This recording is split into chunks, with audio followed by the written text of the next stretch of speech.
ತತ್ವನ್ಯಾಸ ಮಂತ್ರಗಳಲ್ಲಿ ಹೃದಯದಲ್ಲಿ ಪ್ರದಕ್ಷಿಣಾಕಾರವಾಗಿ ಮಾಲಾಕಾರವಾಗಿ ಭಗವಂತನ ಏನು ರೂಪಗಳನ್ನ ನಾವು ಚಿಂತಿಸಬೇಕು ಅದನ್ನ ನೋಡ್ತಾ ಇದ್ದೀವಿ. ಶಕ್ತಿ, ಪ್ರತಿಷ್ಠಾ ಇವೆರಡನ್ನ ಈ ಹಿಂದೆ ನೋಡಿದ್ದೇವೆ. ಶಕ್ತಿ, ಪ್ರತಿಷ್ಠಾ, ಸಂವಿತ ಮೊದಲಾದದ್ದು ಎಲ್ಲವೂ ಕೂಡ ಕಾಲದವರೆಗೆ ಪರಮಾತ್ಮನ 11 ರೂಪಗಳು, ಹಾಗೆ ಲಕ್ಷ್ಮೀದೇವಿ 11 ರೂಪಗಳು ಕೂಡ ಇವೆ ಅಂತ ನಾವು ನೋಡಿದ್ದೇವೆ.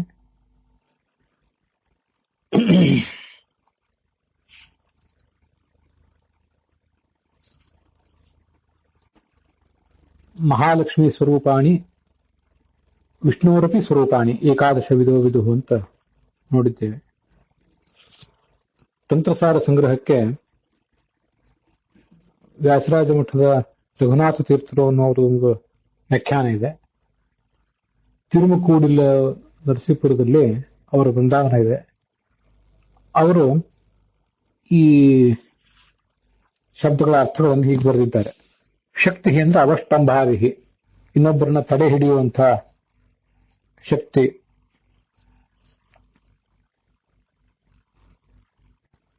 ಪ್ರತಿಷ್ಠಾ ಅಂದ್ರೆ ಅವಸ್ಥಾನಂ, ಒಂದು ಕಡೆ ದೃಢವಾಗಿ ನಿಲ್ಲುವುದು.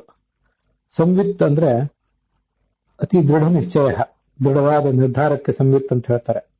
ಸ್ಫೂರ್ತಿ ಅಂದ್ರೆ ಪ್ರತಿಭಾ, ವಿಶೇಷ ವಿಷಯಗಳನ್ನ ಅರಿತುಕೊಳ್ಳಬಲ್ಲಂಥ ಶಕ್ತಿಗೆ ಪ್ರತಿಭಾ ಅಂತ ಹೇಳ್ತಾರೆ.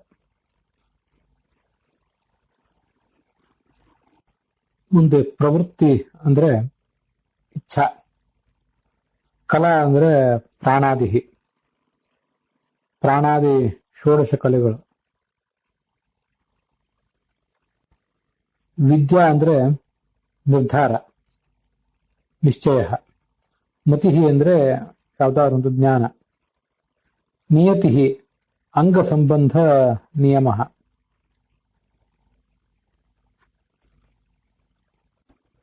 ಈ ಶಬ್ದಗಳಿಂದ ರಘುನಾಥ ತೀರ್ಥರು ಯಾವ ಅಭಿಪ್ರಾಯವನ್ನ ಹೇಳಲಿಕ್ಕೆ ಅಪೇಕ್ಷೆ ಪಟ್ಟಿದ್ದಾರೆ ಅಂತ ನಾವು ತಿಳ್ಕೊಳ್ಳೋದು ಕಷ್ಟ. ಯಾಕಂದ್ರೆ ಮಾಯಾ ಅನ್ನೋದಕ್ಕೂ ಇಚ್ಛಾ ಅಂತಾನೆ ಅರ್ಥ ಹೇಳಿದ್ದಾರೆ ಅವರು. ಕಾಲ ಅಂದ್ರೆ ಕ್ಷಣ ಲವಾದಿ ರೂಪವಾದಂತಹ ಕಾಲ. ಮಾಯಾ ಅಂದ್ರೆ ಇಚ್ಛಾ. ಮತಿ ಅಂದ್ರೆ ಅಂಗ ಸಂಬಂಧಿ ನಿಯಮ. ಮತಿ ಅಂದ್ರೆ ಜ್ಞಾನ, ವಿದ್ಯಾ ಅಂದ್ರೆ ನಿಶ್ಚಯ. ಹೀಗೆಲ್ಲ ಅರ್ಥಗಳನ್ನು ಹೇಳಿದ್ದಾರೆ. ಇವುಗಳನ್ನು ನಾವೀಗ ಶಕ್ತಿ ಮತ್ತು ಪ್ರತಿಷ್ಠಾ ಇವೆರಡನ್ನು ಅವು ಭಗವಂತನಿಗೆ ಮತ್ತು ಮಹಾಲಕ್ಷ್ಮಿಗೆ ಹೇಗೆ ವಾಚಕ ಅಂತ ಅನ್ನೋದನ್ನ ನೋಡಿದ್ದೇವೆ. ಮುಂದೆ ಸಂವಿತ್, ಇದು ಕೂಡ ಒಂದು ಸ್ತ್ರೀಲಿಂಗ ಶಬ್ದ. ಶಕ್ತಿ ಮತ್ತು ಪ್ರತಿಷ್ಠಾಗಳಂತೆ ಸಂವಿತ್ ಇದು ಸ್ತ್ರೀಲಿಂಗ ಶಬ್ದ. ಅತಿ ದೃಢ ನಿಶ್ಚಯ ಅಂತ ರಘುನಾಥ ತೀರ್ಥ ಅಂತ ಹೇಳಿದ್ದಾರೆ. ಕೇವಲ ಜ್ಞಾನ ಅಂತಲೂ ನಾವು ತಿಳ್ಕೊಳ್ಬಹುದು. ಅಥವಾ ಇವೆಲ್ಲವೂ ಕೂಡ ಭಗವಂತನ ರೂಪಗಳು.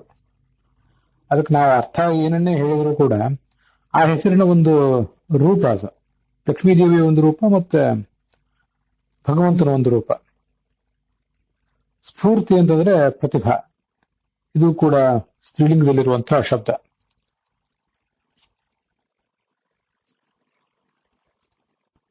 ಪ್ರವೃತ್ತಿ ಅಂದ್ರೆ ಇಚ್ಛಾ, ಇದು ಸ್ತ್ರೀಲಿಂಗ ಶಬ್ದ. ಮಹಾಲಕ್ಷ್ಮಿ ಸ್ವರೂಪವಾದದ್ದು ಮತ್ತೆ ವಿಷ್ಣು ಸ್ವರೂಪವಾದದ್ದು. ಪ್ರವೃತ್ತಿ ಅಂದ್ರೆ ಕಾರ್ಯ ಮಾಡ್ಲಿಕ್ಕೆ ಬೇಕಾದಂತ ಇಚ್ಛೆ ಅಂತ ಅರ್ಥ ಹೇಳ್ಬೋದು. ಅಥವಾ ತೊಡಗುವಂತಹ ಒಂದು ಸ್ವಭಾವ, ಮೂಲ ಸ್ವಭಾವ ಅಂತ ಹೀಗೂ ಕೂಡ ಅರ್ಥ ಹೇಳ್ಬೋದು. ಸಾಧಕನಲ್ಲಿ ಒಂದು ಕಾರ್ಯ ಮಾಡ್ಲಿಕ್ಕೆ ಕಾರ್ಯವೊಂದಕ್ಕೆ ತೊಡಗಲಿಕ್ಕೆ ಬೇಕಾದಂತಹ ಒಂದು ಏನು ಸ್ವಭಾವ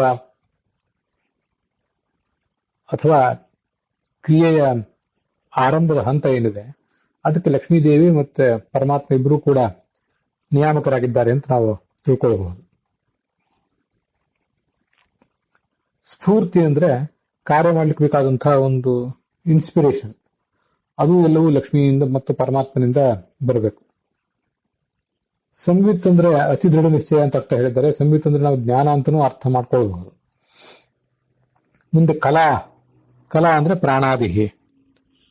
ಷಟ್ಪ್ರಶ್ನೋಪನಿಷತ್ತಿನ 6ನೇ ಪ್ರಶ್ನದಲ್ಲಿ ಬರುವಂತೆ ಪ್ರಾಣ, ಪ್ರಾಣದಿಂದ ಶ್ರದ್ಧಾ, ಶ್ರದ್ಧಾ ಅಂದ್ರೆ ಜೀವನದಲ್ಲಿ ಆಸ್ತಿಕ್ಯ ಬುದ್ಧಿ ಅಂತ ಅದರ ಅರ್ಥ. ಪ್ರಾಣ ಅಂದ್ರೆ ಮುಖ್ಯ ಪ್ರಾಣ.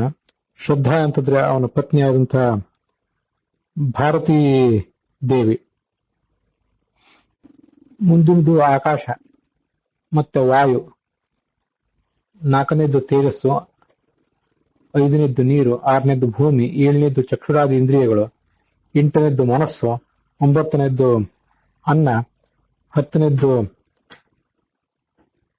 ವೀರ್ಯ ಅಂದ್ರೆ ಶಕ್ತಿ ಅಂತ ಅರ್ಥ, 11ನೇದ್ದು ತಪಸ್ಸು, 12ನೇದ್ದು ಮಂತ್ರ, 13ನೇದ್ದು ಪುಣ್ಯ ಪಾಪಾದಿ ಕರ್ಮ, 14ನೇದ್ದು ಇಂದ್ರಿಯಗಳಿಗೆ ಅಧಿಷ್ಠಾನವಾದಂತಹ ಗೋಲಕಗಳು, 15ನೇದ್ದು ಹೆಸರು.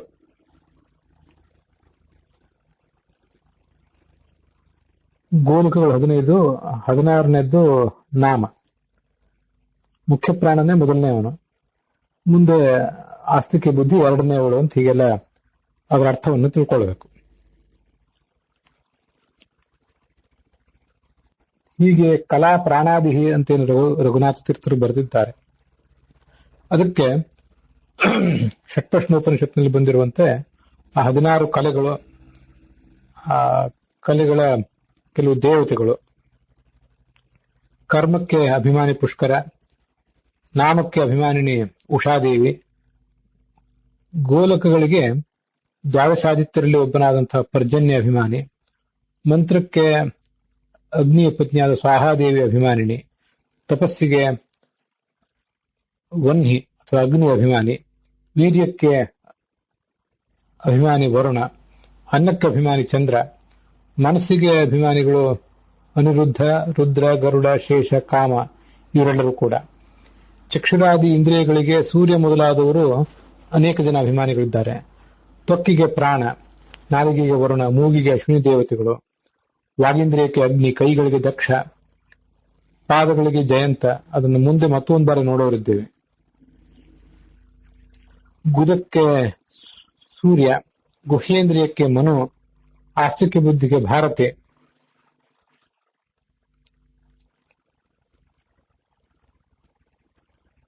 ಹೀಗೆ 16 ಕಲೆಗಳೇನಿವೆ, ಆ ಕಲೆಗಳನ್ನು ನಿಯಂತ್ರಿಸುವಂತಹ ಲಕ್ಷ್ಮಿಯ ರೂಪವೂ ಕಲಾನೆ, ಭಗವಂತನ ರೂಪವೂ ಕೂಡ ಕಲಾನೆ. ವಿದ್ಯಾ ಅಂತಂದ್ರೆ ನಿಶ್ಚಯ ಅಂತ ಹೇಳಿ ರಘುನಾಥ ತೀರ್ಥರ ಅರ್ಥ ಇದೆ. ತಪ ಆಲೋಚನಂ ಪ್ರೋಕ್ತಂ ವಿದ್ಯಾ ನಿಷ್ಠಾ ಪ್ರಕೀರ್ತಿತ ಅಂತ ಭಾಗವತ ತಾತ್ಪರ್ಯದಲ್ಲಿ ಬರುವಂತೆ, ವಿದ್ಯಾ ಅಂದ್ರೆ ನಿಷ್ಠಾ, ಯಾವುದಾದ್ರೂ ಒಂದು ಕಾರ್ಯದ ಬಗ್ಗೆ ಕಾರ್ಯ ಮಾಡ್ಲಿಕ್ಕಿರುವಂತಹ ನಿಷ್ಠೆ, ಬದ್ಧತೆ ಅಂತ ಹೇಳಬಹುದೇನೋ.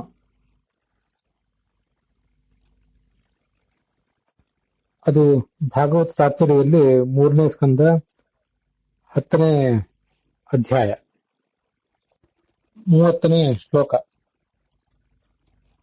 ತಪಸ್ಸು ಅಂದ್ರೆ ಭಗವಂತನ ಗುಣಗಳನ್ನು ಧ್ಯಾನಿಸುವುದು, ಮತ್ತೆ ನಿಷ್ಠಾ ಅಂದ್ರೆ ಅವನಲ್ಲಿ ಭಕ್ತಿಪೂರ್ವಕವಾದ ನಿಷ್ಠಾ ಅಂತ ಕಪಿಲ ಸಂಹಿತಾದ ಮಾತನ್ನ ಅಲ್ಲಿ ಉದ್ಧರಿಸ್ತಾರೆ. ಮತಿ ಅಂದ್ರೆ ಜ್ಞಾನ ಅಂತ ಅರ್ಥ ಇದೆ, ಅದು ಸ್ತ್ರೀಲಿಂಗ ಶಬ್ದವೇ. ನಿಯತಿ ಅಂದ್ರೆ ಅಂಗ ಸಂಬಂಧಿ ನಿಯಮ ಅಂತ ಅರ್ಥ ಹೇಳಿದ್ದಾರೆ ಅಂತಂದ್ರೆ ಅದು ಕೂಡ ನನಗೆ ಇನ್ನೂ ಸಮಾಧಾನ ಕೊಡದೇ ಇರುವಂತಹ ಅರ್ಥ.